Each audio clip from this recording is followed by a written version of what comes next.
గత వారం మనం విన్న అంశం ఏంటంటే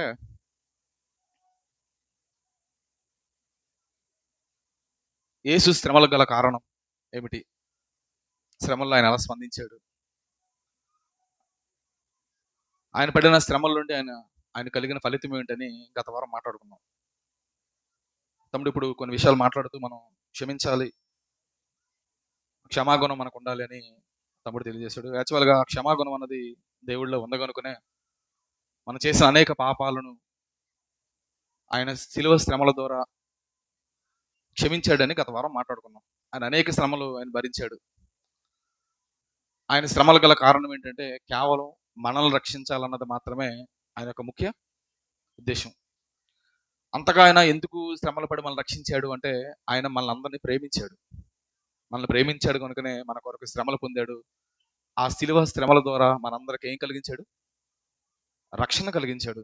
అయితే ఆ శ్రమల్లో ఆయన ఎలా స్పందించాడో కూడా మనం మాట్లాడుకున్నాం. యేసుక్రీస్తు వారు ఆ శిలువ శ్రమలు ఎలా స్పందించాడంటే ఆయన నోరు మెదపలేదు. నోరు మెదపలేదు, ఒక్క మాట కూడా ఆయన మాట్లాడలేదు. పైగా ఆయన ఇబ్బంది పెట్టిన వారు కొరకు కూడా ఆయన ఏం చేశాడు? ప్రార్థన చేశాడు. అంటే శ్రమల్లో ఆయన స్పందించిన విధానం చాలా అద్భుతం, చాలా ఆశ్చర్యం. ఆయన నమ్మిన మనం, ఆయన అనుసరిస్తున్న మనం అదే మాదిరిని కలిగి మనం కూడా మన ఎడల ఇబ్బంది కలిగించే వారిని మనం దూషించకూడదు, సైలెంట్గా ఉండాలి. అవసరమైతే వారి కొరకు మనం తిరిగి ప్రార్థన చేయాలి. దానివల్ల ఆయన కలిగిన ఫలితం ఏంటి అంటే దోషుల్ని ఎలా మార్చేశాడు? నిర్దోషులుగా మార్చాడు. ఇది గత వారం మనం మాట్లాడుకున్న అంశం. అయితే గత వారం అంశంలో ముఖ్య అంశం ఏంటంటే ఆయన అన్ని పనులు చేయడంలో ఆయన ఉద్దేశం ఏంటంటే ఆయన మనల్ని అందరినీ ఎంతో ప్రేమించాడు. దేవుడు లోకమును ఎంతగా ప్రేమించాడంటే తన ప్రియకుమారుని భూమి మీదకి పంపించి మన అందరి కొరకు సిలువలో బలేలా చేసి మన పాపాలకు ఆయన క్షమాపణ కలిగించాడు. అయితే గత వారం మాట్లాడుకున్న దాన్ని మనం కంటిన్యూగా మాట్లాడుకునే ప్రయత్నం చేద్దాం. అంతగా ఆయన మనల్ని ప్రేమించాడు కదా, మనం చేయవలసింది ఏంటి అంటే అంతగా ప్రేమించిన దేవుణ్ణి మనం కూడా తిరిగి ఏం చేయాలి? ప్రేమించాలి. అదే ఈరోజు మనం మాట్లాడుకున్న అంశం. దేవుణ్ణి ప్రేమించడం ఎలా? దేవుణ్ణి ప్రేమించడం ఎలా? కొన్ని అంశాలు మనం జాగ్రత్తగా నేర్చుకునే ప్రయత్నం చేద్దాం. కొంచెం జాగ్రత్తగా మీరు మనసు పెట్టగలిగితే అనేక విషయాలు మీకు తెలియజేసే ప్రయత్నం చేస్తాను. మారు మనసు పొంది బాప్తిసం తీసుకున్న నీవు నేను మన జీవితంలో అందరికంటే అన్నిటికంటే దేవుణ్ణే ఎక్కువగా ప్రేమించాలి. ఎవరికంటే? అందరికంటే అన్నిటికంటే దేవుణ్ణే ప్రేమించాలి. ఎందుకు దేవుణ్ణే ప్రేమించాలి? మనల్ని పుట్టించిన వంటి దేవుడు కనుక ఆయన మనం ప్రేమించాలి. మన కొరకు ప్రాణం పెట్టిన దేవుడు కనుక ఆయన మనం ఖచ్చితంగా ప్రేమించాలి. మనల్ని రక్షించిన దేవుడు, మనల్ని కాపాడిన దేవుడు, ఇప్పటి వరకు మనల్ని చేయి పట్టుకొని నడిపించిన దేవుడు, మనల్ని ఆశీర్వదిస్తున్న దేవుడు, మన స్థాయిని మార్చుతున్న దేవుడు, చిట్ట చివరగా మనకి పరలోక రాజ్యాన్ని ఇవ్వడానికి సిద్ధంగా ఉన్న ఆ దేవుడిని మనం ఖచ్చితంగా ప్రేమించాలి. ప్రేమించాలి ప్రేమించాలి ఇంత గొప్ప దేవుడిని మనం ఎలా ప్రేమించాలి? ఈరోజు కొన్ని విషయాలు మనం జాగ్రత్తగా ధ్యానం చేద్దాం. దేవుణ్ణి ప్రేమించడం ఎలా? అంటే దేవుణ్ణి ప్రేమించడం అంటే ఏమిటి? ఎలా ప్రేమించాలో బైబిల్ గ్రంథంలో కొన్ని విషయాలను మీకు జాగ్రత్తగా చూపించే ప్రయత్నం చేస్తాను. కొంచెం మీరు మనసు పెట్టి నేను చెబుతున్న మాటలు మీరు దృష్టించగలిగితే దేవుణ్ణి ప్రేమించడం ఎలాగో మనం నేర్చుకోవడానికి అవకాశం ఉంటుంది. ద్వితోపదేశ కాండము 6వ అధ్యాయం, ద్వితోపదేశ కాండము 6వ అధ్యాయం 5వ వచనం. వీటి ఇస్త్రీ దావీదును చంపాలనుకున్నప్పుడు దేవుడు దావీదుని ఏం చేశాడు? తప్పించాడు. అవునా కదా? దావీదు నిజంగానే చూడు, ఏం కొంచెం బేస్ తగ్గించాలా, ట్రిపుల్ తగ్గించాలా? జాషువా కొంచెం హమ్లో వస్తుంది అనిపిస్తుంది, పెద్దగా వస్తుంది, కొంచెం తగ్గించండి. Hello hello, okay okay. దేవుణ్ణి ప్రేమిస్తే దేవుడు మన ఆపదల్లో నుండి తప్పిస్తాడు అని కీర్తనాకారుడు చెప్పిన ఆ మాట నిజమా కాదా అని మనం పరిశీలిస్తున్నప్పుడు ఆ మాట దావీదు జీవితంలో దేవుడు ఖచ్చితంగా జరిగించాడు. ఎన్నోసార్లు సౌలు ఈటి విసిరినప్పుడు దావీదును సౌలు చేతుల్లోంచి దేవుడు ఏం చేశాడు? కాపాడాడు. అలా దావీదును దేవుడు కాపాడడానికి ముఖ్య ఉద్దేశం ఏంటంటే దావీదు దేవుడిని ఏం చేశాడు? ప్రేమించాడు. దానికి సంబంధించిన వాక్య భాగాన్ని కూడా మనం చూడగలిగితే సమూయేలు రాసిన మొదటి గ్రంథము 18వ అధ్యాయం, సమూయేలు రాసిన మొదటి గ్రంథము 18వ అధ్యాయం 11వ వచనాన్ని మీరు జాగ్రత్తగా గమనించగలిగితే, ఒకప్పుడు సౌలు చేతిలో ఒక ఈట ఉండగా దావీదును పొడిచి గోడకు బిగించను అనుకుని సౌలు ఆ ఈటెను ఇసిరిను. అయితే అది తగలకుండా దావీదు 2 మారులు తప్పించుకొనును. దావీదు తప్పించుకోలేదు, దేవుడే ఏం చేశాడు? దేవుడే తప్పించాడు, దేవుడే తప్పించాడు. తప్పించడమే కాదు, ఆపద నుండి తప్పించడమే కాదు, కింద చూడండి, కింద ఏముందో. ఉమ్, దావీదుకు తోడే ఉండుట చూచి సౌలు దావీదునకు భయపడెను. అంటే దావీదు దేవుణ్ణి ప్రేమించాడు గనక దావీదు యొక్క ఆపదలో నుండి దేవుడు ఏం చేశాడు? తప్పించాడు. తప్పించడమే కాదు, దావీదుకు దేవుడు ఎలా ఉన్నాడంట? తోడుగా ఉన్నాడు. అంటే దేవుణ్ణి ప్రేమిస్తే వచ్చే ఆశీర్వాదంలో మొదటిది ఏంటంటే ఆపదలో నుంచి దేవుడు కాపాడతాడు, ఆపదల నుండి తప్పిస్తాడు. దానికి బెస్ట్ ఎగ్జాంపుల్ దావీదు. దావీదు దేవుణ్ణి ప్రేమించాడు కనుక దావీదుని దేవుడు ఖచ్చితంగా ఆపదల నుంచి ఏం చేశాడు? తప్పించాడు. ఇది మొదటిది. ఇక రెండోది, దేవుని ప్రేమిస్తే వచ్చే రెండో ఆశీర్వాదం కూడా మీకు తెలియజేసే ప్రయత్నం చేస్తాను. రెండో ఆశీర్వాదం ఏంటంటే 1000 తరముల వరకు కరుణిస్తానని దేవుడు వాగ్దానం చేశాడు. మనం నిజంగా దేవుణ్ణి ప్రేమిస్తేనంట 1000 తరాల వరకు దేవుడు మనల్ని ఏం చేస్తాడంట? కరుణిస్తాడు అంట, దీవిస్తాడంట అని వాగ్దానం చేశాడంట. ఎక్కడ? ద్వితీయోపదేశకాండము 5వ అధ్యాయం, ద్వితీయోపదేశకాండము 5వ అధ్యాయం 10వ వచనాన్ని కూడా మీరు జాగ్రత్తగా పరిశీలన చేయగలిగితే, ద్వితీయోపదేశకాండము 5వ అధ్యాయం 10వ వచనం, నన్ను ప్రేమించి, చూడు ఆ పదం చూడండి, ఆ పదాన్ని దేవుడు చెప్పి మాట్లాడుతున్నాడు. ఏ పదం? నన్ను ప్రేమించి నా ఆజ్ఞలు గైకొని వారి విషయంలో 1000 తరముల వరకు కరుణించు వాడినై ఉన్నాను. ఎన్ని తరాలంట? 1000 తరాల వరకు దేవుని కరుణ మన మీద ఉంటుందంట. 1000 తరాల వరకు దేవుని కరుణ మన మీద ఉంటుందంట. ఎప్పుడు? దేవుణ్ణి మనం ప్రేమిస్తే. ఒక మాటలో చెప్పాలి, నువ్వు ఒక్కడు ప్రేమిస్తే, కరెక్ట్గా నువ్వు ఒక్కడు దేవుణ్ణి ప్రేమిస్తే, దేవుడు నీ సంతానాలని, నీ తర్వాత వచ్చే సంతానంలో 1000 తరాల వరకు దేవుడు ఏం చేస్తాడంట? కరుణిస్తాడంట, దీవిస్తాడంట. నిజంగానే దేవుని ప్రేమిస్తే దేవుడు 1000 తరాల వరకు కరుణిస్తాడా అంటే ఖచ్చితంగా కరుణిస్తాడండి. దానికి కూడా బెస్ట్ ఎగ్జాంపుల్ దావీదే. దానికి బెస్ట్ ఎగ్జాంపుల్ దావీదే. దావీదు దేవుణ్ణి ఎంతగానో ప్రేమించాడు గనుకనే దావీదు యొక్క సింహాసనాన్ని ఎన్ని తరాల వరకు చూశాడు దేవుడు? దావీదుని బట్టి తరతరాలు దావీదుని కరుణిస్తూ తన పిల్లలు ఆ సింహాసనం మీద కూర్చుని చేసాడండి. ఎప్పటి వరకు చెప్పనా? దావీదు పుట్టిన 1000 సంవత్సరాల తర్వాత యేసుక్రీస్తు పుట్టాడు. యేసుక్రీస్తు పుట్టినప్పుడు దేవుడు యేసు విషయంలో మాట్లాడిన ఒక మాట మీరు చూడండి. లోకాసువార్త మొదటి అధ్యాయం 31వ వచనం.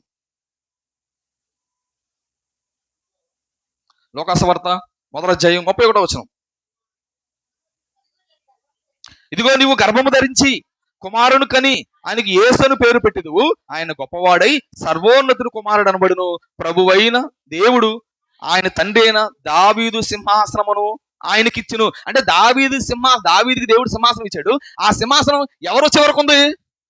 1000 సంవత్సరాల తర్వాత పుట్టిన యేసు వచ్చే వరకు ఆ సింహాసనం లైన్ లో ఉందంట. ఆ సింహాసనం ఎవరికి ఇస్తాడంట? దావీదుకి ఇస్తాను అంటున్నాడు దేవుడు. అదే యేసుకి ఇస్తాను అంటాడు. చదవండి, మళ్ళీ చదవండి. 31.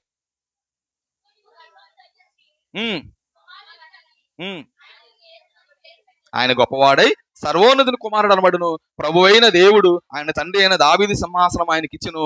ఆయన యాకోబు వంశస్థులను యుగములు ఏలును. ఆయన రాజ్యం అంతము లేనిదే ఉండినని ఆమెతో చెప్పాను. అంటే దావీదు దేవుణ్ణి ప్రేమించాడు గనుక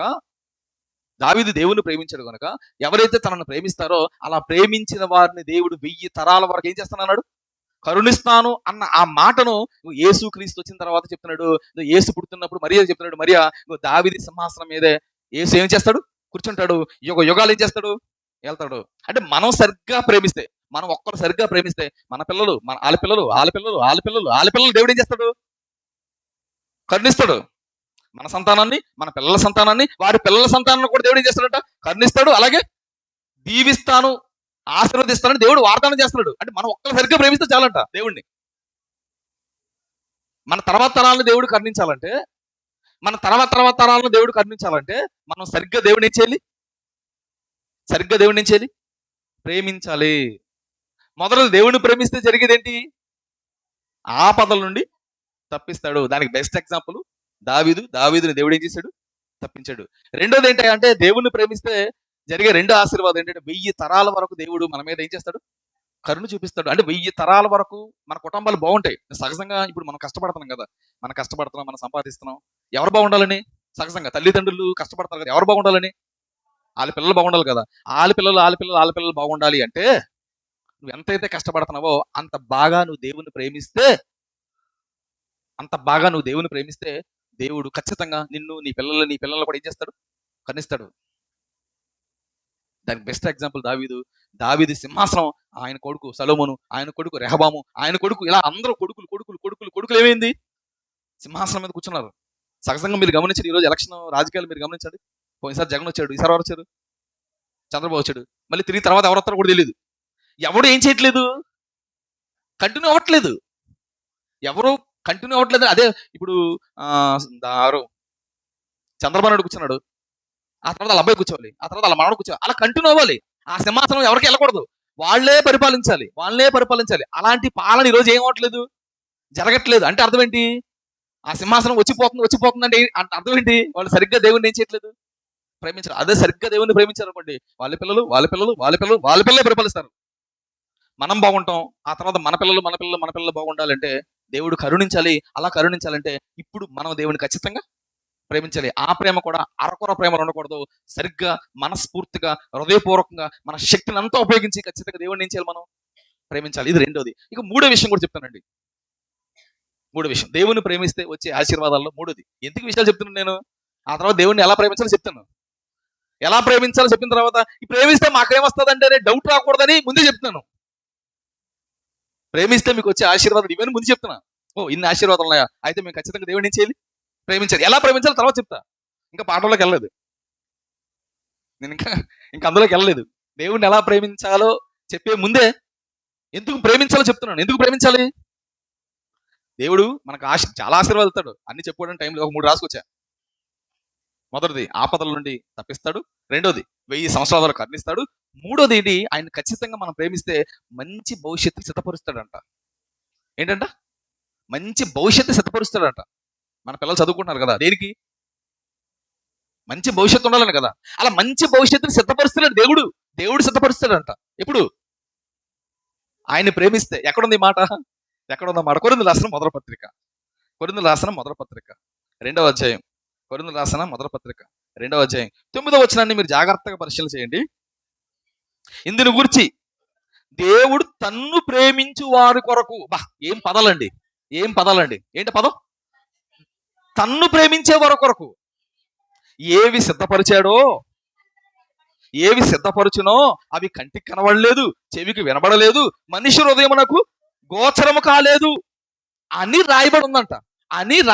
ఎక్కడ? ఇవన్నీ మాకు ఎక్కడ చెప్పిరా బాబు, ఏడి గోల. అని రాయబడి ఉందండి. ఎక్కడ రాయబడింది అంటే పాత నిబంధనలు రాయబడింది, యెషయా గ్రంథంలో రాయబడింది. చూద్దాం ఒకసారి, అక్కడికి వెళ్దాం. యెషయా గ్రంథం 64వ అధ్యాయం. అంటే ముందుగానే చెప్పాడంట దేవుడు, ముందుగానే ఈ మాట చెప్పాడంట. ఏమని? నన్ను ప్రేమిస్తే మంచి భవిష్యత్తు సిద్ధపరుస్తాను. ఆ మంచి భవిష్యత్తు ఎలా ఉంటుందంటే, మీరు కంటితో చూడండి, చెవులతో వినండి, మీ హృదయానికి కూడా అర్థం కాంది. యెషయా గ్రంథం 64వ అధ్యాయం 4వ వచనం. యెషయా గ్రంథము 64వ అధ్యాయం 4వ వచనం.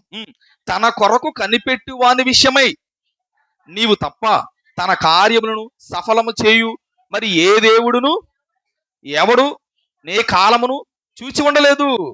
అట్టి దేవుడు కడలన సమాచారం మనుషులకు వినబడలేదు, అట్టి సంగతి వారికి తెలిసి ఉండలేదు. అది చెప్తున్నాడు. అంటే వారు ఊహించినది చేస్తాను అని పాత నిబంధనలో దేవుడు చెప్తున్నాడు.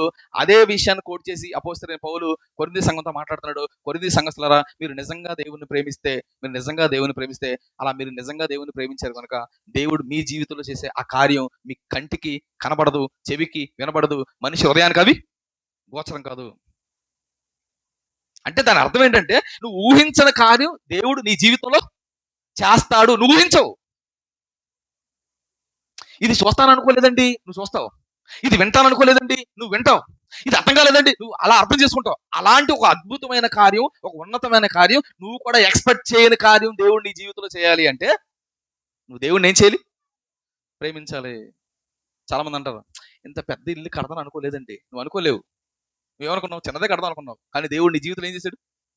నువ్వు ఊహించిన కార్యం చేశాడు. నిజంగా నేను చెప్తున్నానండి, నిజంగా నా దేవుడు ఊహించిన కార్యాలు చేస్తాడు. దానికి బెస్ట్ ఎగ్జాంపుల్, మన వాళ్ళు వేటకెళ్ళారు. వీళ్ళు వేటకెళ్ళారు, ఎంత పడతాయో కూడా మాకు తెలియదు. బోట్లు వెళ్ళి మేమంతా పెద్దలు కొంతమంది ఇక్కడ కూర్చొని మాట్లాడుకుంటున్నాం. ఏమని? దీంట్లో ఇసుక వేయించేద్దాం వస్తే డబ్బులని. ఇసుక వాళ్ళు వచ్చారు. ఒక ఆయన 2,70,000 అన్నాడు, ఒక ఆయన 2,20,000 అన్నాడు, ఒక ఆయన 2,00,000 అన్నాడు. ఇప్పుడు కింద వాళ్ళకి ఏమో కానీ నాకు డౌట్ ఉంది, వెళ్తే 2,00,000 పడతాయో పడవు. నేను ఫిక్స్ అయ్యాను, ఒక 1,50,000 వస్తే చాలు. ఎంత? 1,50,000 వచ్చి మా అత్తకి చెప్పాను, 1,50,000 వచ్చినా చాలు అన్న, ఒక 50,000 నేను అప్పు చేసేనా, నేను ఇసుక వేయించేస్తాను. ఏమో అంటాడు ఆయన. ఓ 1,50,000 వస్తే చాలు. 1,50,000 రావాలన్నది మనం ఊహించింది. ఎంత వచ్చింది? 2 దాటింది. ఇది మనం ఊహించినది. మళ్ళీ చెప్తున్నానండి, మనం ఏదో అనుకుంటాం, ఇంత వస్తే చాలు అనుకుంటాం, కానీ మనం ఊహించిన కార్యాన్ని చేస్తాడు దేవుడు. ఎప్పుడు ఆయన్ని ప్రేమిస్తే, అదే ఇక్కడ ఉంది. నిజంగా ఆయన మనల్ని ప్రేమిస్తే మనం ఊహించిన కార్యాన్ని చేస్తాడంట. మనం చేసుకుంటూ పోవడమే. ఎపిసీలు రాసిన పత్రిక 3వ అధ్యాయం, 20-21 వచనాలు మీరు జాగ్రత్త పరిశీలన చేయగలిగితే, ఎపిసీ పత్రిక 3వ అధ్యాయం యాక్చువల్గా అక్కడ ప్రేమ కోసమే మాట్లాడుతూ 15-18 వచనాలు కలుపుంది. 15-18 వచనాలు కలుపుంది. తన మహిమైశ్వర్యం చొప్పున చెప్తాడు చూడండి. తన మహిమైశ్వర్యం చొప్పున మీకు దయచేయవలెనని మీరు దేవుణ్ణి సంపూర్ణత యందు పూర్ణులగునట్టుకు ప్రేమ యందు వేరుపడి స్థిరపడి సమస్త పరిశుద్ధులతో కూడా దాని ఎడలుపు లోతు ఎత్తు ఎంతో గ్రహించుకున్నట్టుగా. అంటే మీరు దేవుణ్ణి ఉన్నతంగా ప్రేమించాలి. దేవుని ప్రేమ చాలా గొప్పది, ఆ దేవుని క్రీస్తు ప్రేమ చాలా గొప్పదని, క్రీస్తు ప్రేమ కోసం, దేవుని ప్రేమ కోసం చెబుతూ కింద ఒక మాట మాట్లాడుతున్నాడు అండి. 20 వచనం, మనలో కార్యసాధకమైన తన శక్తి చొప్పున మనము అడుగు వాటన్నిటికంటే, ఊహించిన వాటన్నిటికంటే అధికముగా చేయు శక్తి గల దేవునికి. అంటే మన దేవుడు ఎలాంటి వాడు అంటే, మనం ఊహించిన వాటికంటే, మన అడిగిన వాటికంటే ఇంకా గొప్పగా అధికముగా చేసే దేవుడు అంట. అలా చేయగలడు, అలా చేయగలిగే దేవుడే. అలా ఎప్పుడు చేస్తాడయ్యా అంటే, మన పాటలో కొద్దాం. ఎప్పుడు చేస్తాడంటే, మనం దేవుణ్ణి సరిగ్గా ప్రేమిస్తే. అలా ఊహించిన కార్యాలు నీ జీవితంలో జరగట్లేదు అనుకో, నీకు డౌట్ రావాలి. అంటే నేను సరిగ్గా దేవుణ్ణి ఏం చేయట్లేదు అనమాట, ప్రేమించట్లేదు అనమాట. పద్దాగా నేను ఆపదలో పడుతున్నాను, నన్ను ఎవరు తప్పించట్లేదు, నీకు డౌట్ వచ్చింది అనుకోండి, వెంటనే నీకు డౌట్ రావాలి. అంటే నేను సరిగ్గా దేవుణ్ణి ప్రేమించట్లేదు అనమాట. దేవుని కరుణ మా మీద, మా పిల్లల మీద లేదంటే నీకు డౌట్ వస్తుంది అనుకోండి, వెంటనే నీకు రావాలి డౌట్. ఏమని? నేను సరిగ్గా దేవుణ్ణి ప్రేమించట్లేదన్నమాట. మనం ఊహించని కార్యం, మనం ఊహించిన దానికంటే, మన అడుగు వాటికంటే దేవుడు ఉన్నతమైన కార్యం మన జీవితంలో చేయాలంటే మనం దేవుణ్ణి ఖచ్చితంగా ఏం చేయాలి? ప్రేమించాలి. ఎవరైతే దేవుణ్ణి ప్రేమిస్తారో అలాంటి వారికి అద్భుతమైన భవిష్యత్తును దేవుడు ఏం చేస్తాడంట? సిద్ధపరుస్తాడంట. ఇక్కడ వారు చాలా మంది అనుకోవచ్చు, ఎప్పుడు మా జీవితాలు ఎలా ఉంటాయేమో, మా భవిష్యత్తు ఎలా ఉంటుందేమో, మా స్థితి మారదేమో. లేదు లేదు లేదు, దేవుడు మీ స్థితిని మార్చే దేవుడు. మీ భవిష్యత్తును ఉన్నతంగా సిద్ధపరచడానికి దేవుడు సిద్ధంగానే ఉన్నాడు. అయితే నువ్వు నేను చేయవలసింది ఏంటంటే, మనం సరిగ్గా దేవుడిని ఏం చేయాలి? ప్రేమించట్లేదు. ఎప్పుడు గుర్తుపెట్టుకోండి, దేవుడి దగ్గర, దేవుని విషయాల్లో మనకి ఏదైనా కావాలి రావాలి అనుకున్నప్పుడు దేవుడు చేయట్లేదు ఏంటని దేవుడి మీద డౌట్ పడకూడదు. నాలో ఏదైనా తేడా ఉందా అనుకోవాలి, అంతే. మళ్ళీ చెప్తున్నానండి, దేవుడు మన జీవితంలో ఏదైనా కార్యం కానీ, ఏదన్నా ఒక పనిని చేయట్లేదు, జరిగించట్లేదని మనకు అనిపిస్తున్నప్పుడు ప్రాబ్లం నాలో ఉందని మనం గుర్తించాలి. దేవుడు ఎప్పుడు ప్రాబ్లం ఉండదండి. దేవుడు అన్వయిస్తాడు కాదు, వాళ్ళు చేసి నీకు చేయకుండా ఉండే దేవుడు కాదు. వాళ్ళకి చేస్తాడు, నీకు చేస్తాడు. ఎప్పుడు? నువ్వు ప్రేమిస్తున్నావు లేదా అని దేవుడు చూస్తుంటాడు. నువ్వు నిజంగా దేవుని ప్రేమిస్తే, నువ్వు ఊహించిన స్థాయికి దేవుడు నేను తీసుకొని వెళ్ళిపోతాడు. నిజంగానే చేస్తాడండి, నిజంగానే మనం ఊహించిన కార్యాలు చేస్తాడండి. ఏదో చెప్పుకోవడానికి వినడానికి బాగుంది కానీ నిజంగానే చేస్తాడండి. దానికి బెస్ట్ ఎగ్జాంపుల్ దావీదే. మళ్ళీ చెప్తున్నాను, దానికి బెస్ట్ ఎగ్జాంపుల్ దావీదే. దావీదు గొర్రెలు కాచుకునేవాడు. దావీదు ఊహించాడా నేను రాజు అవుతానని? ఏమండి మీరు ఆలోచించండి. దావీదు గొర్రెలు కాచుకునేవాడు, ఊహించాడా రాజు అవుతానని? ఊహించలేదు. దావీదు దేవుని ఎంతో ప్రేమించాడు కనుకనే దావీదు ఊహించిన స్థాయికి దేవుడు దావీదుని ఏం చేశాడు? తీసుకెళ్ళిపోయాడు. దావీదు ఊహించిన కార్యం, దావీదు అనుకోని కార్యం, దావీదు ఎక్స్పెక్ట్ చేయని కార్యం దేవుడు దావీదు జీవితంలో చేశాడు. దానికి గల కారణం ఏంటంటే, దావీదు దేవుడిని ఎంతగానో ప్రేమించాడు. దావీదు కోసం దేవుడు చెప్పిన మాట ఏంటండి? దావీదు నా ఇష్టానుసారుడైన, ఇష్టుడు అంటే అర్థం ఏంటి? ఇష్టం అంటే ప్రేమ. దావీదు నన్ను ప్రేమిస్తున్నాడు గనుకనే దావీదు జీవితంలో దావీదు ఊహించిన కార్యం చేయాలనుకున్నాడు. గొర్రెలు కాపరిని కాస్త ఏం చేశాడు? రాజుని చేశాడు. దేవుడు నువ్వు నిజంగా ప్రేమిస్తే దేవుడు నీ జీవితంలో కూడా ఖచ్చితంగా ఈ మూడు ఆశీర్వాదాలు దేవుడు నీ జీవితంలో కూడా జరిగిస్తాడు. మొదటిది ఏంటి? ఆపదలో నుండి దేవుడు నిన్ను కాపాడుతాడు. ఎందుకంటే మనం ఎన్నో ప్రయాణాలు చేస్తుంటాం. ప్రతి ఆపద నుండి దేవుడు మనల్ని కాపాడాలి. రెండోది, 1000 తరాల వరకు మన పిల్లల భవిష్యత్తు బాగుండాలని మనం కోరుకుంటున్నాం. మన పిల్లలే కాదు, మన పిల్లల భవిష్యత్తు బాగుండాలంటే, దేవుడు కరుణించాలంటే, దేవుడు కరుణా వాత్సల్యం మన పిల్లల మీద మన మీద ఉండాలంటే దేవుడిని ప్రేమించాలి. మూడోది, మంచి భవిష్యత్తుని దేవుడు ఇస్తాడు. దేవుడు ఆ మంచి భవిష్యత్తు మనం ఊహించినది, మనం అడిగిన దానికంటే అత్యధికమైన భవిష్యత్తుని దేవుడు ఇవ్వడానికి సిద్ధంగా ఉన్నాడు. గనుక గనుక గనుక మన పిల్లలకి మనం నేర్పించాలి, మన పిల్లలకి మనం నేర్పించాలి. ఎవరిని ప్రేమించమని? మా దేవుని ప్రేమించమ్మా బాబు, దేవుని ప్రేమించరా. దేవుని ప్రేమిస్తే దేవుడి భవిష్యత్తు మారుస్తాడు. నేను చాలా మంది చదువుకునే పిల్లలు చెప్తుంటాను, చదువుకొని ఉద్యోగాలకి సిద్ధంగా ఉన్న వాళ్ళు చెప్తాను, దేవుడు మంచి భవిష్యత్తు మీకు సిద్ధపరుస్తాడు. ఎప్పుడు? నువ్వు బాప్తిసం తీసుకొని మారు మనసు పొంది నువ్వు దేవుని కోసం బతుకు. నువ్వు చదువుకున్నావు కదా, చదువు తగ్గ మంచి ఉద్యోగం వస్తుంది. నువ్వు దేవుని ప్రేమించు, దేవుడి భవిష్యత్తు మారుస్తారని చెప్తుంటాను. ఇది బాప్తిసాలు గిప్తిసాలు తీసుకోరంట. ఎప్పుడు తీసుకుంటారంట? పెళ్లి అయితే తీసుకుంటారంట. ఏంటి? పెళ్లి ఎంత తీసుకుంటారంట? పెళ్లికి ముందే నువ్వేమవ్వాలి? సెటిల్ అవ్వాలి. పెళ్లికి ముందే నీకు మంచి భవిష్యత్తు ఉండాలి. ఏ భవిష్యత్తు లేకుండా పెళ్ళేంటి? ఏ భవిష్యత్తు లేకుండా పెళ్ళేంటి? కనుక మన పిల్లలను మనం ప్రేమిస్తూ మన పిల్లల్ని మన దగ్గర కూర్చోబెట్టుకొని మన పిల్లలకు నేర్పించవలసి వచ్చాలంటే, అమ్మా నువ్వు దేవుని ప్రేమించు, లోకాన్ని ప్రేమించొద్దు. లోకం మంచిది కాదు, లోకాశలు మంచిది కాదు.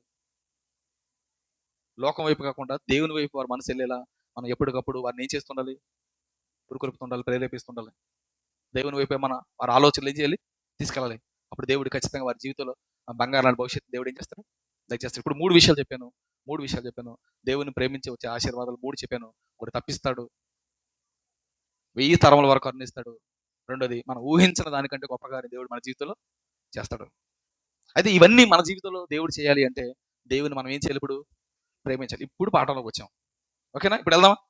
ఇప్పుడు మెల్లగా వెళ్దాం. త్వరగా చెప్పేస్తాను, కంగారు పడకండి. ఇవన్నీ మన జీవితంలో దేవుడు చేయాలంటే దేవుడిని ప్రేమించాలి. దేవుడిని ఎలా ప్రేమించాలి? చాలా పద్ధతులు ఉన్నాయి. ఒక 3 పద్ధతులు చెప్తా. ఒక 3 విషయాలు చెప్తా. ఒక 3 సత్యాలు మీకు తెలియజేసే ప్రయత్నం చేస్తాను. దేవుని ప్రేమించడం ఎలా దేవుని ప్రేమించాలంటే, మొట్టమొదటిది లోకాన్ని ప్రేమించకుండా ఉండడమే దేవుని ప్రేమించడం.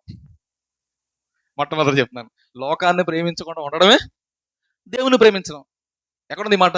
యోహాను రాసిన మొదటి పత్రిక 2వ అధ్యాయం. యోహాను రాసిన మొదటి పత్రిక 2వ అధ్యాయం 15-16 వచనాలు కలిపి ఉంది, చూద్దాం. 15 వచనం చూద్దాం. ఈ లోకములో ఉన్న వాటినైనను ప్రేమింపకుడి. ఎవడైనను లోకమును ప్రేమించిన ఎడలా తండ్రి ప్రేమ వానిలో ఉండదు. ఒకడు లోకాన్ని ప్రేమిస్తేనంట, వానిలో ఎవరు ప్రేమ ఉండదంట? తండ్రి ప్రేమ ఉండదంట. అంటే లోకాన్ని ప్రేమించేవాడు ఎవరిని ప్రేమించలేదంట? దేవుణ్ణి ప్రేమించలేదంట. అంటే మనం దేవుణ్ణి ప్రేమించాలి అనుకుంటే, మనం నిజంగా దేవుణ్ణి ప్రేమించాలని గురి మనకుంటే, మనం లోకాన్ని ప్రేమించకుండా ఏం చేయాలి? తగిన జాగ్రత్తలు తీసుకోవాలి. లోకాన్ని దేవుణ్ణి మనం ప్రేమించలేమంటే అది కష్టం. ఒకటి దేవునికిని స్త్రీకిని దాసులుగా ఉండనేరడు. నేను ఉంటానండి అన్నావు అనుకోండి, నువ్వు సగం ప్రేమించగలవు తప్ప పూర్తిగా ఏం చేయలేవు? ప్రేమించలేవు. నువ్వు పూర్తిగా ప్రేమించాలి. అందుకే చెప్పాను, నీ పూర్ణ హృదయంతో అంటే అర్థం ఏంటి? నువ్వు మనస్ఫూర్తిగా దేవుణ్ణే ప్రేమించాలి. నువ్వు మనస్ఫూర్తిగా దేవుణ్ణి ప్రేమిస్తే నువ్వు లోకాన్ని ప్రేమించలేవు. అలా కాదు, లోకాన్ని కూడా ప్రేమిస్తానన్నావు అనుకోండి, నువ్వు దేవుని అసలు ప్రేమించలేవు. అంటే దేవుణ్ణి ప్రేమించడం అంటే అర్థం ఏంటంటే, లోకాన్ని ప్రేమించకుండా ఉండడమే దేవుణ్ణి ప్రేమించడం.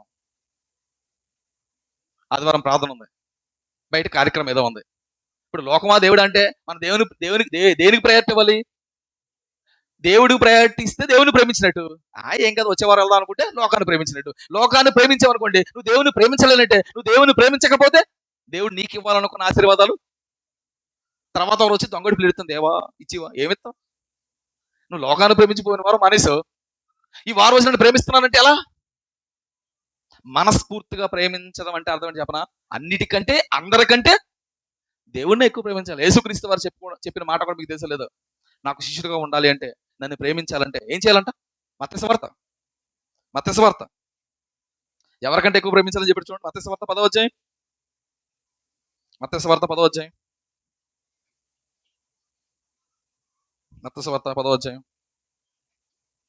17వ వచనం. తండ్రినైనను తల్లినైనను నాకంటే ఎక్కువగా ప్రేమించువాడు నాకు పాత్రుడు కాడు. కుమారుణ్ణైనను కుమార్తెనైనను నాకంటే ఎక్కువగా ప్రేమించేవాడు నాకు పాత్రుడు కాడు. తల్లిని తండ్రిని కంటే ఎక్కువగా ప్రేమించాలంటే ఎవరిని? నిజంగా ప్రేమించడం అంటే, మనస్ఫూర్తిగా ప్రేమించడం అంటే, నీ భార్య కన్నా, నీ బిడ్డల కన్నా, నీ తల్లిదండ్రుల కన్నా, నువ్వు చేస్తున్న పని కన్నా, నీ వ్యాపారం కన్నా ఎవరిని ఎక్కువ ప్రేమించాలి? ఏం లేదు, మనకి పెద్ద పరీక్షలు అవసరం లేదు. వ్యాపారమా దేవుడు అంటే ఏమంటాం? వ్యాపారమే. పాస్ గారి తర్వాత మాట్లాడండి, ముందు వ్యాపారం అంటాం. నా దగ్గర అంటే అన్నావు, నాకు నష్టం ఏం లేదు, నువ్వు అండవా నాకు నష్టం లేదు, వచ్చేవారు వస్తావా ఏమవుతుంది? కానీ ఇవన్నీ దేవుడు చూస్తున్నాడు కదా. నువ్వు నిజంగా ప్రేమిస్తున్నావా లేదా అని నువ్వు చెప్పే మాటలు బట్టి, నువ్వు ప్రవర్తిస్తున్న ప్రవర్తన బట్టి, నీ క్రియలు బట్టి నువ్వు నిజంగా ప్రేమిస్తున్నావు లేదా అర్థమైపోద్ది. నువ్వు లోకాన్ని ప్రేమిస్తున్నావా దేవుని ప్రేమిస్తున్నావా చెప్పడానికి చిన్న పరీక్ష. చిన్న పరీక్ష. లోకాన్ని ప్రేమించకుండా ఉండడమే దేవుని ప్రేమించడం. లోకం అంటే ఏంటి? లోకం అంటే ఏంటి? 16వ వచనం, యోహాను రాసిన మొదటి పత్రిక, యోహాను రాసిన మొదటి పత్రిక 2వ అధ్యాయం 16వ వచనం. లోకంలో ఉన్నదంతయు అనగా శరీరాశ, నేత్రాశ, జీవోపటమము తండ్రి వల్ల పుట్టినవి కావు, ఇవి లోక సంబంధమైనవి. లోక సంబంధమైనవి అంటే ఏంటి చెప్తున్నాడు? శరీరాశ అంట, నేత్రాశ అంట, జీవోపటము అంట. వీటిపై ఎవడ మనసు పారేసుకుంటాడో వాడు దేవుడిని ఏం చేయలేడు, ప్రేమించలేదు. ఈరోజు మనల్ని మనం ప్రశ్న వేసుకుందాం. నేను దేవుని ప్రేమిస్తున్నానా, లోకాన్ని ప్రేమిస్తున్నానా? లోకాన్ని ప్రేమిస్తే దేవుని ప్రేమించలేను. లోకాన్ని ప్రేమిస్తే మన దేవుని ప్రేమించలేము. లోకం ఏం చేస్తుంది చెప్పనండి? మెల్లమెల్లగా మెల్లమెల్లగా మెల్లమెల్లగా మనకు తెలియకుండానే దేవుని మీద ప్రేమను ఏం చేస్తుంది? తగ్గించేస్తుంది. లోకం ఎంత ప్రమాదం మీరు గమనించండి. ఒక 4 వారాలు ప్రార్థన మానేయండి, 5వ వారం ఆటోమేటిక్గా తెలియకుండానే మనకి ఏమవుతుంది? మనలో ఆ స్లోనెస్ వస్తుంది. ఏమనుకుంటారు అంటే తెలియకుండానే అది మనల్ని వెనక లాగేస్తుంటుందండి లోకం. అయస్కాంతం కన్నా బాగా ఆకర్షిస్తుందండి లోకం. కనుక మన లోకంలో కొట్టుకుని పోకుండా ఉండాలంటే మనం లోకాన్ని ప్రేమించకూడదు, మనం దేవుణ్ణే ఎక్కువగా ప్రేమించాలి. ఒక్కసారి ఆలోచించుకుందాం, మనలో ఇంకేమైనా లోకాశ ఉందా, శరీరాశ ఉందా, జీవడంబం ఏమైనా ఉందా? మనల్ని మనం పరీక్షించుకుందాం. ప్రభు మనల్ని ఎలా ప్రేమించాడో అలాగే మనం ప్రభుని ప్రేమించడానికి మనం ఏం చేయాలి? సిద్ధపడాలి. ఆయన మన కోసం ప్రాణం పెట్టాడు, ప్రాణాన్ని అర్పించాడు. ఇంకా లోకాన్ని మనం ప్రేమిస్తున్నామంటే ప్రియుడైన ప్రభు యొక్క ప్రాణత్యాగానికి ఏమి లేకుండా చేస్తున్నాం? అర్థం లేకుండా చేస్తున్నాం. కనుక మనం ఈ దేవుణ్ణే ప్రేమించాలంటే ఆయన ప్రాణత్యాగాన్ని గుర్తించాలి. మనం ఆయన నమ్ముకుని, ఆయన మారుమనసు పొంది బాప్తిసం తీసుకొని సంఘంలోకి చేర్చబడిన మనం దేవుణ్ణి ఎక్కువగా ప్రేమించాలి. లోకం కంటే మనం దేవుణ్ణి ఎక్కువ ప్రేమించాలి. కుటుంబం కంటే దేవుణ్ణి ఎక్కువగా మనం ప్రేమించాలి. అలా ప్రేమిస్తే ఖచ్చితంగా దేవుడు మన జీవితంలో ఉన్నతమైన ఆశీర్వాదాలు దేవుడు మనకు ఇవ్వడానికి సిద్ధంగా ఉన్నాడు. అట్టి ఆశీర్వాదాలు మనం పొందుకోవాలంటే మనం లోకాన్ని ప్రేమించకుండా ఉండేలా ఏం చేయాలి? తగిన జాగ్రత్తలు తీసుకోవాలి. ఇది మొదటిది. రెండోది కూడా చెప్పే ప్రయత్నం చేస్తాను. దేవుణ్ణి ప్రేమించడం అంటే ఏమిటో రెండో విషయం కూడా చెప్తాను. దేవుణ్ణి ప్రేమించడం అంటే ఏంటి చెప్పనా? దేవుని ప్రేమించడం చెప్పనా? సహోదరుని ప్రేమించడమే దేవుని ప్రేమించడం. రెండోది ఏంటి? సహోదరుని ప్రేమించడమే దేవుని ప్రేమించడం. మన చుట్టూ ఉన్న మనం ప్రేమించకుండా దేవుని ప్రేమిస్తున్నాం అనుకోండి, నీ ప్రేమ దొంగ ప్రేమే. నువ్వు నిజంగా దేవుని ప్రేమిస్తున్నావు అంటే దానికి అర్థం ఏంటంటే సహోదరుని కూడా ఏం చేయాలి? మనం ప్రేమించాలి. ఎక్కడుంది ఈ వాక్యం? ఎక్కడుంది? యోహాను రాసిన మొదటి పత్రిక. యోహాను గారు చాలా బాగా ప్రేమిస్తుంటారు. ఎందుకంటే యోహాను గారు ఎవరో కాదు, దేవునికి ప్రియమైన శిష్యుడు. దేవుడు ప్రేమించిన వ్యక్తినే ఈయనకి బాగా తెలుసు దేవుడు ప్రేమ అంటే ఏంటో. యోహాను రాసిన మొదటి పత్రిక 2వ అధ్యాయం 4వ అధ్యాయం 20వ వచనం. ఎవడైనను నేను దేవుని ప్రేమించుచున్నానని చెప్పి తన సహోదరుని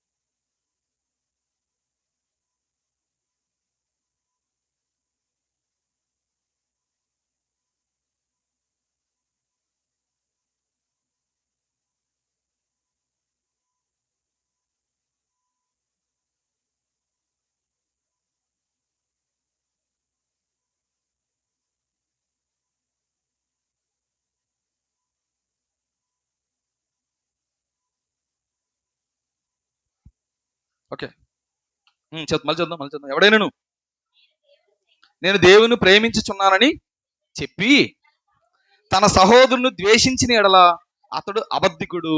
తాను చూచిన తన సహోదరుని ప్రేమించిన వాడు తాను చూడని దేవుణ్ణి ప్రేమింపలేడు. దేవుణ్ణి ప్రేమించడం అంటే ఏంటో కాదంట, మన పక్కనున్న తోటి సహోదరులు మనం ఏం చేయాలి? ప్రేమించాలి. మన చుట్టూ చాలా మంది ఆకలితో అలమటించిన వాళ్ళు చాలా మంది ఉంటారు. వారికి ఒక ముద్ద పెట్టే ఆ తత్వం మనకు ఉండాలి, ఆ ప్రేమ మనకు ఉండాలి. నేను దేవుని ప్రేమిస్తున్నాను, నేను దేవుని ప్రేమిస్తున్నాను అని చెప్పి ఆపదలో ఉన్నవాడిని ఆదుకోకుండా, ఆకలితో ఉన్నవాడిని పట్టించుకోకుండా, ఇబ్బందుల్లో ఉన్నవాడిని మనం పరామర్శించకుండా, నేను ప్రేమిస్తున్నాను ప్రేమిస్తున్నానని నువ్వు చెప్పుకోవడం వల్ల నీకు అర్థం లేదు. నేను చాలాసార్లు చెప్తున్నాను, మన సంఘంలో చాలా ప్రకటనలు చేస్తున్నాం, ఇది వాళ్ళకి బాగలేదు వీళ్ళకి బాగలేదు అని చెప్తున్నాను. వాళ్ళు కనీసం వెళ్ళి పలకరించంటారా బాబు అంటున్నాను. అలా పలకరించడం అంటే ఏంటి దాని అర్థం? ప్రేమించడం దాని ఉద్దేశం. మాకెందుకు, నువ్వు చెప్పాలి, మేము వినాలంటూ పోతున్నారు. మీకెందుకు చెప్పడం? ఇప్పుడు మీకు సంబంధించింది కాదనుకున్నాడు, మీకు ఎందుకు చెప్పడం? మీకు చెప్తున్నామంటే దాని అర్థం ఏంటి? అది మీకు సంబంధించిందే. ఎందుకు మీకు సంబంధించిందంటే అలా చెప్పిన వారి ఇంటికి వెళ్ళి ఏం చేయాలి? నువ్వు ప్రార్థన చేయాలి, పరామర్శించాలి, నువ్వు చేయగలిగిన సహాయం ఏదైనా ఉంటే చేయాలి. అదే సహోదరులు ప్రేమించడం. అలా నువ్వు వెళ్లకుండా, అలా నువ్వు పట్టించుకోకుండా నేను ప్రేమిస్తున్నానంటే ఆ ప్రేమకు అర్థమే లేదు. నీ చుట్టూ లేమిలో ఉన్న వాళ్ళు చాలా మంది ఉంటారు, ఇబ్బందుల్లో ఉన్న చాలా ఇరుకుల్లో ఉన్న చాలా మంది, సమస్యలు చాలా మంది ఉంటారు. వారి దగ్గరికి మనం వెళ్ళాలి, చేయగలిగిన సహాయం వారికి మనం చేయాలి. అదే చెప్తున్నాడు యోహాను రాసిన మొదటి పత్రిక, 3వ అధ్యాయం, యోహాను రాసిన మొదటి పత్రిక 3వ అధ్యాయం 17వ వచనం. ఈ లోకపు జీవనోపాధి గలవాడేవై ఉండి తన సహోదరునికి లేమి కలుగుట చూచియు. అంటే అర్థం ఏంటి? లేమంటే నువ్వు బాగా పని చేసుకుంటున్నావు, చక్కని వ్యాపారం ఇచ్చాడు దేవుడు, నీ స్థితిని బాగానే పెట్టాడు, అయితే బాగానే ఉంది. అయితే నీ పక్కనే ఉన్నాడే నీ సహోదరుడు లేమిలో ఉన్నాడంట, తిండి లేక ఉన్నాడంట, బట్టలు లేక ఉన్నాడంట, ఇబ్బందులు ఉన్నాడంట. అలా లేమిలో ఉన్నాడు చూచి చదవండారా, ఈ లోకపు జీవనోపాధి గలవాడవై ఉండి తన సహోదరు లేమి కలుగుట చూచియు అతని ఎడల ఎంత మాత్రము కనికరము చూపని వాని యందు దేవుని ప్రేమ ఎలాగూ నిలుచును. నీ పక్కోడు ఒకడు ఇబ్బంది పడుతూ ఉంటే, నీ పక్కోడు అన్నం వండుకోకుండా ఉంటే, నువ్వు బిర్యానీ వండుకొని హ్యాపీగా ఉంటే ఆ దేవుని ప్రేమించినట్ట. దేవుడు నీ స్థితిని బాగా ఉంచాడు అంటే, నీ స్థితిగతులు దేవుడు బాగా చూస్తున్నాడు అంటే, నీకు ఎలాంటి ఇబ్బంది లేకుండా దేవుడు నీకు చేస్తున్నాడు అంటే దాని అర్థం ఏంటి చెప్పనా? ఇబ్బందుల్లో ఉన్నవాడిని ఏం చేయమని? పరామర్శించమని, వాడి లేములు వాడికి సహాయం చేయమని, వెళ్ళి పలకరించమని. అంటే అన్నిసార్లు సహాయం చేయాల్సిన అవసరం లేదండి, వెళ్ళి పలకరిస్తే ఎంత బాగుంటుంది ఏమండి? ఎంత ఆదరణ పడతారు, ఎంత సంతోషపడతారు. మళ్ళీ చదువు. ఈ లోకపు జీవనోపాధి గలవాడవై ఉండియు తన సహోదరునికి లేమి కలుగుటి చూచియు అతని ఎడల ఎంత మాత్రము కనికరము చూపని వాని యందు దేవుని ప్రేమ ఎలాగూ నిలుచును. చిన్నపిల్లలారా, మాటతోను నాలుకతోను కాక, ప్రేమ ప్రేమ ప్రేమ నేను ప్రేమిస్తున్నానని మాటలు చెప్పడం కాకుండా క్రియ సత్యముతోను దేవుని ప్రేమించండి. దేవుడిని ప్రేమించడం అంటే మాటలు చెప్పడం కాదు. ఎవడని చెప్తాడు? మాటలు చెప్పడం, ప్రార్థన చేయడం, ప్రసంగాలు చేయడం, పాటలు పాడడం ఎంతండి? ఏం రేటెడ్ ఏమన్నా? ప్రియే కదా. ఎవడని చెప్తాడు? పక్కోడు ఇబ్బందుల్లో ఉన్నప్పుడు వాడిని పరామర్శించకుండా, వాడికి చేయాల్సిన సహాయం నువ్వు చేయకుండా నేను దేవుని ప్రేమిస్తున్నానని చెప్పుకోవడం వల్ల ఆ ప్రేమకు అర్థమే లేదు. మన ప్రేమ క్రియలతో కూడిందే ఉండాలి. సహజంగా మనం ప్రేమిస్తాం, అలానే పక్కోడు ఇబ్బందుల్లో ఉంటే ప్రేమించమని కాదు, కానీ ప్రేమిస్తాం. ఎవరిని ప్రేమిస్తాం? పక్కోడు ఇబ్బందులు ఉన్నాడు, ఎవరిని ప్రేమిస్తాం? మనం అంటే ఇష్టపడే వాళ్ళు ప్రేమిస్తామా? మనం అంటే ద్వేషించే వాళ్ళు ప్రేమిస్తామా అండి? వాళ్ళతో మనకు మాటలుంటే ప్రేమిస్తాం, మాటలు లేకపోతే పోరా అంటాం. మనల్ని ప్రేమించిన వారిని ప్రేమిస్తే ఏం ఉపయోగం దానివల్ల అండి? నువ్వు ప్రేమించిన వారినే ప్రేమించడం వల్ల నీకు వందనాలు చెప్పినట్టు వందనాలు చెప్పావు అనుకోండి, ఏంటి గొప్ప? నీకు మంచినీళ్ళు ఇచ్చినట్టు మంచి ఏంటి గొప్ప అంటున్నాను. నిన్ను ప్రేమించిన వాడిని కూడా నువ్వు ప్రేమించాలి. అందుకే బైబిల్ చెప్తుంది, శత్రువులు కూడా ఏం చేయమన్నాడు? ప్రేమించండి. ఆయన ఇబ్బంది పెట్టిన వారిని కూడా ఏం చేశాడు? ప్రేమించాడు. అలాంటి ప్రేమే మనం కలిగి ఉండాలి. మనల్ని ఇబ్బంది పెట్టుతున్నా వాళ్ళు ఇబ్బందులు ఉన్నారు అని తెలిసినప్పుడు వెళ్ళి పలకరిసి మెంటలోకి ఎద్దాలి. ట్రై చేసి చూడండి. మిమ్మల్ని బాగా ఇబ్బంది పెట్టాడు ఒకడు, ఆడి ఇబ్బందులు ఎల్లు నుంచోండి. ఆడికి మాట్లాడవు, బయటికి చెప్పుకోడు, కానీ కుళ్ళు చెత్తడాడు. ఇంకోసారి ఆడి విషయంలో నేను వెనకెళ్ళా, ఆడి విషయంలో తప్పుగా మాట్లాడకూడదు అనిపిస్తుంది. అదే చెప్తుంది బైబిల్, అదే చెప్తుంది. మత్తయి సువార్త 5వ అధ్యాయం, మత్తయి సువార్త 5వ అధ్యాయం 44వ వచనం. మత్తయి సువార్త 5వ అధ్యాయం 44వ వచనం. ముగిస్తాను, కంగారు పడకండి. నేను మీతో చెప్పినదేమనగా, పరలోకమందున్న మీ తండ్రికి, మీరు మీ పరలోకల దేవుడు ఆయనకి మీరు కుమారులా ఉండాలి అంటే మీ శత్రువులను ప్రేమించండి, మిమ్మల్ని హింసించే వారి కొరకు ప్రార్థన చేయండి. ఆయన చెడ్డవారి మీదను మంచివారి మీదను తన సూర్యుని ఉదయింపచేసి నీతిమంతుల మీదను అనీతిమంతుల మీదను వర్షం కురిపించున్నాడు. మీరు మిమ్మును ప్రేమించి వారినే ప్రేమించిన ఎడలా అదేం గొప్ప? శంకరులు అలా పాపులు అలా చేస్తారంట. పాపులు లోకంలో ఉన్నాడు, వాడిని ప్రేమించిన వాడినే ప్రేమిస్తాడంట. మీరు కూడా అలా చేస్తే దానికి అర్థమే ఉంది. మీకు తెలిసిన వాళ్ళకే వందనాలు చెప్తే దానివల్ల ఉపయోగం ఏంటి? లేమిలో ఉన్నవాడిని చూడాలని చెప్తున్నాడు. ఆ లేమిలో ఉన్నవాడు నీకు తెలిసిన వాడు కాకపోయినా వారికి మనం ఏం చేయాలి? సహాయం చేయగలగాలి. అదే దేవుడిని ప్రేమించడం. అంటే దేవుడు కూడా లోకాన్ని ఎంతో ప్రేమించాడు కదా. ఈ లోకం అంతా బాగా తెలిసేనా?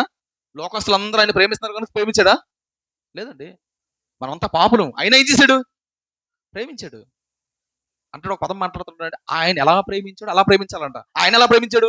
పాపులుగా ఉన్నా ప్రేమించాడు, చెడ్డవాళ్ళుగా ఉన్నా ప్రేమించాడు, ఆయనకు వ్యతిరేకమైన కార్యాలు చేస్తున్నాయని ప్రేమించాడు. అలాగే ప్రేమించాలంటే అర్థం ఏంటి? మనల్ని ఇబ్బంది కలిగించే వారిని కూడా మనం ఏం చేయగలగాలి? ప్రేమించగలగాలి. అదే చెప్తూ ఉంటాడు యోహాన్ గారు, చెప్తూ ఉంటాడు. యోహాన్ గారు బాగా చెప్తూ ఉంటాడు. యోహాను సువార్త 13వ అధ్యాయం, యోహాను సువార్త 13వ అధ్యాయం 34వ వచనం. యోహాను సువార్త, మీరు ఒకరినొకరు ప్రేమింపవలెనని మీకు కొత్త ఆజ్ఞ ఇచ్చుచున్నాను, నేను మిమ్మును ప్రేమించినట్టే. నేను మిమ్మల్ని ఎలా ప్రేమించాను? మంచోళ్ళైతే ప్రేమించానా? చెడ్డోళ్ళైనా కూడా మిమ్మల్ని ప్రేమించారు కదా. చెడ్డోళ్ళైనా నేను మిమ్మల్ని ప్రేమించినప్పుడు మీరు కూడా అలాగే ప్రేమించాలి. అలాగే ప్రేమించాలంటే మీ చుట్టూ చెడ్డోళ్ళు ఉంటే, మిమ్మల్ని ఇబ్బంది పెట్టేవాళ్ళు ఉంటే వాళ్ళు కూడా మీరు ఏం చేయాలి?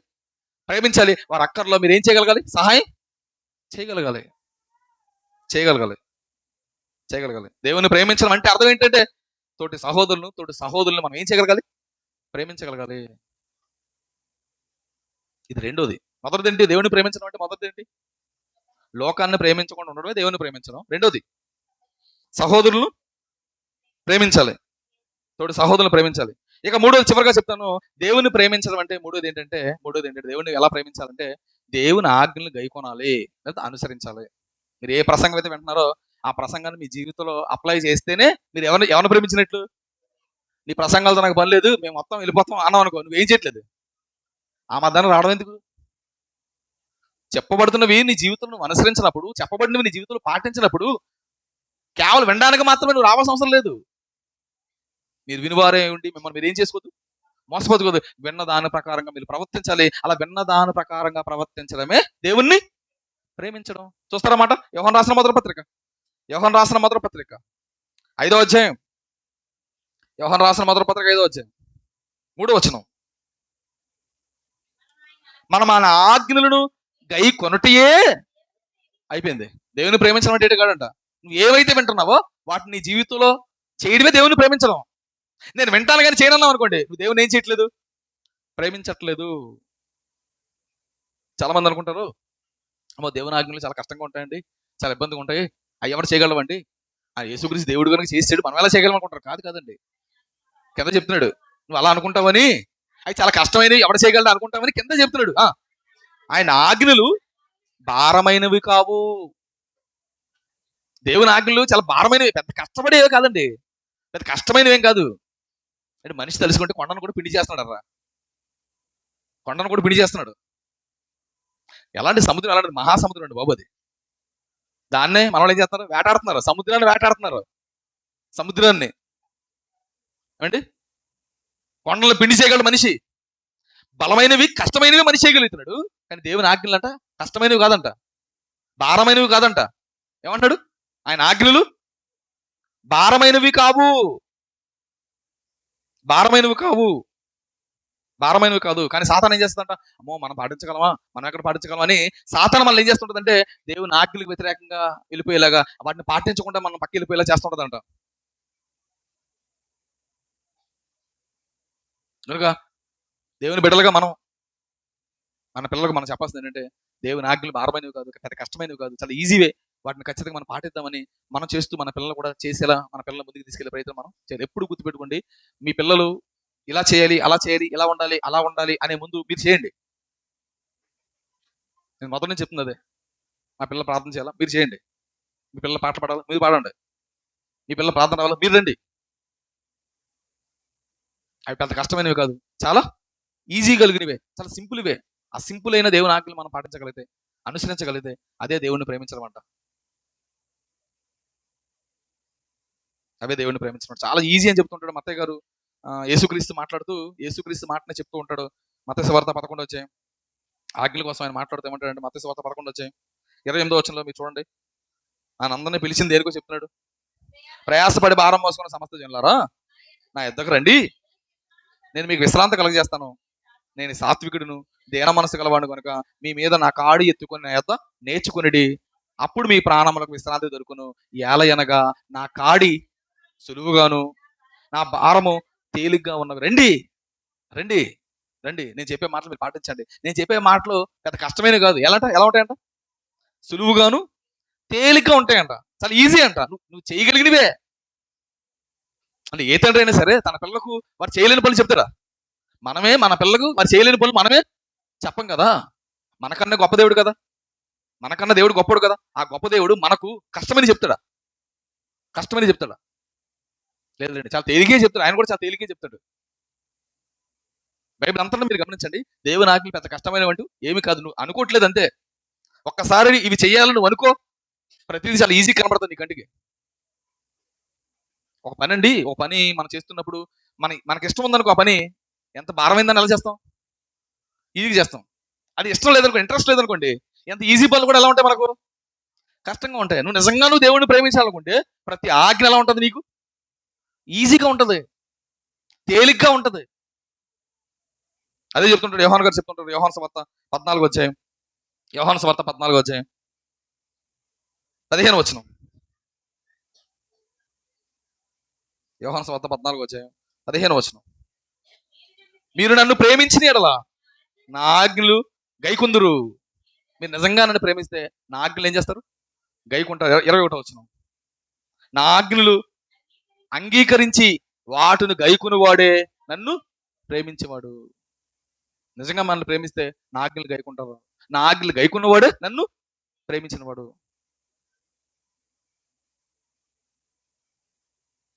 యేసుక్రీస్తు వారు బోధ అంతా మీరు గమనించండి. చాలా ఈజీ అండి, చాలా ఈజీ అండి. కొండ మీద ప్రసంగం చూడండి, సమాధాన పరిచేవారు ధన్యులు అంటాడు. కొండ మీద ప్రసంగం అంతా చాలా ఈజీగా ఉంటుంది. మనం నిజంగా దేవుని ప్రేమిస్తే, ఆయన ఆజ్ఞలు పాటిస్తే ఖచ్చితంగా దేవుడు మన జీవితంలో చేయాలనుకున్న ఆశీర్వాదం ఖచ్చితంగా మన జీవితంలో దేవుడు చేస్తాడు. మన దేవుని ఆజ్ఞలు పాటించకుండా, తోటి సహోదరులు మనం ప్రేమించకుండా. ఇంకా మూడోది, ఫస్ట్ ఏంటి? లోకాన్నే ప్రేమిస్తూ తాటి సహోదరులు ఇబ్బందులను పట్టించుకోకుండా, దేవుని ఆజ్ఞలు పాటించకుండా నువ్వు పాట పాడినా, నువ్వు ప్రార్థన చేసినా, నువ్వు ప్రార్థనకు వచ్చినా, నువ్వు ప్రసంగాలు చేసినా నీకు ఎలాంటి ఉపయోగం ఉండదు. దేవుడు మన జీవితంలో కార్యం చేయడానికి సిద్ధంగా ఉన్నాడు. కార్యాన్ని నిజంగా పొందాలనుకుంటే, దేవుని ఆశీర్వాదం నిజంగా పొందాలనుకుంటే, దేవుడు నా జీవితంలో ఖచ్చితంగా కార్యం చేయాలండి, నేను ఈ బాధలో తట్టుకోలేకపోతున్నాను, ఓ మంచి గొప్ప కార్యం, నేను ఊహించిన కార్యం నా జీవితంలో దేవుడు చేయాలని అనుకుంటే, నువ్వు చేయాల్సింది ఏమీ లేదు. చాలా సింపుల్. ఆయన ప్రేమించాలి. ఆయన ప్రేమించడం అంటే ఏం కాదు, లోకాన్ని ప్రేమించకుండా ఆయన ప్రేమించడానికి ప్రయత్నించి, తటి సహోదరులు ఇబ్బందులు ఉంటే వారిని పరామర్శించడానికి ప్రయత్నించి, దేవుని ఆజ్ఞలు ఏ ఆజ్ఞలు అయితే వింటున్నావో వాటిని ఖచ్చితంగా పాటించడానికి ప్రయత్నం చేయి. ఖచ్చితంగా దేవుడు ఉన్నతమైన ఆశీర్వాదాలు దేవుడు నీ జీవితంలో జరిగిస్తాడు. కనుక దేవుడు మనల్ని ఎంతో ప్రేమించాడు, అందుకే మన కొరకు ప్రాణం పెట్టాడు, పాపము నుండి మనల్ని రక్షించాడు, పరలోకం ఇవ్వడానికి సిద్ధంగా ఉన్నాడు. ఆ లోకం చేరే ముందు ఈ లోకంలో హాయిగా, ఆనందంగా, సంతోషంగా మనం జీవించాలంటే, దేవుని ఆశీర్వాదాలు పొందుకుందాం. ఆశీర్వాదాలు పొందుకోవాలంటే ఆయన ప్రేమించడానికి ప్రయత్నాలు మనం ఇక్కడి నుంచి చేద్దాం. ఇది వెంటనే అయిపోయేది కాదు. నేను చెప్పిన వెంటనే రేపు నుంచి ప్రేమించేద్దాం అంటే అవ్వదు. రేపు నుంచి నువ్వేం చేయాలి? దేవుడిని ప్రేమించడానికి ప్రాక్టీస్ చేయాలి. దేవుని ప్రేమ ప్రాక్టీస్ చేయాలి. ఇక్కడి నుంచి మీరు చేయవలసింది ఏంటంటే, దేవుని ఎలా ప్రేమిస్తాను, నేను ఎలా ప్రేమిస్తాను, ఇప్పుడు వరకు ఎలా ప్రేమించాను, ఇక్కడి నుంచి ఎలా ప్రేమించాలని ఒక కొలత తీసుకోండి. ఆ కొలత ప్రకారంగా దేవుని ప్రేమించడం ప్రారంభించండి. అన్నిటికంటే, అందరికంటే దేవుని ఎక్కువగా ప్రేమించండి. దేవుడు ఖచ్చితంగా మీ అందరి జీవితంలో మీరు ఊహించిన కార్యం దేవుడు మీ జీవితంలో చేయాలని మనసారా కోరుకుంటూ ఈయన మాటలు ముగిస్తున్నాడు. ప్రార్థన చేసుకున్నాం. దయగల తండ్రి, కృపల దేవ, ఆయన నీ కుమారుడు తండ్రి లోకానికి వచ్చి మా అందరి కొరకు తండ్రి తన ప్రాణం పెట్టాడు. మేము ఆయన ప్రేమించకపోయినా సరే మమ్మల్ని ప్రేమించి, మమ్మల్ని కాపాడి, మమ్మల్ని రక్షించి, సంరక్షించి, విశ్వాసాలుగా మార్చిన ఆయన మీరున్న రాజ్యం ఇవ్వడానికి తండ్రి ఆయన మమ్మల్ని ఎంతగానో ప్రేమించాడు. అట్టి ప్రేమను పొందుకున్న మేము, అట్టి ప్రేమను చూస్తున్న మేము, అట్టి ప్రేమను ఆస్వాదిస్తున్న మేము తిరిగి మళ్ళీ మిమ్మల్ని ప్రేమించాలన్న ఆలోచన మరిచి మిమ్మల్ని ప్రేమించకుండా లోకాన్ని ప్రేమిస్తున్నాం. మనం క్షమించండి. ఇక్కడి నుంచి అయినా సరే మిమ్మల్ని ప్రేమించే ఆ గొప్ప మనసును మాకు దయచేయండి. లోకాన్ని ప్రేమించకుండా, లోకం కంటే ఎక్కువగా మిమ్మల్ని ప్రేమించగలిగే భాగ్యాన్ని మాకు దయచేయండి. మా చుట్టూ ఉన్న సహోదరులు ఇబ్బందులు ఉన్నప్పుడు వారిని పరామర్శించగలిగే, వారి ఎలా దయ చూపించగలిగే ఆ గొప్ప మనసు, ఆ గొప్ప త్యాగాలు మేము కలిగి జీవించడానికి చూపించండి. నన్ను చెప్పబడిన ప్రతి వాక్యం, ప్రతి మాట అది పెద్ద కష్టమైంది కాదు, సులువైందనే ఒక మంచి భావంతో నీ బిడ్డలు వాటిని చేయడానికి, వాటిని అనుసరించడానికి, వాటిని పాటించడానికి అందరూ మీరు పురుకొల్పండి, ప్రేరేపించండి.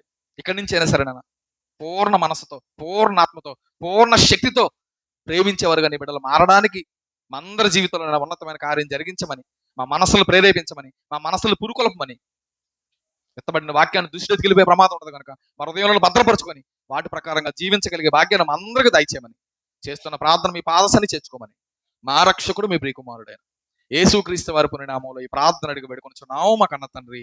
ఆమేన్.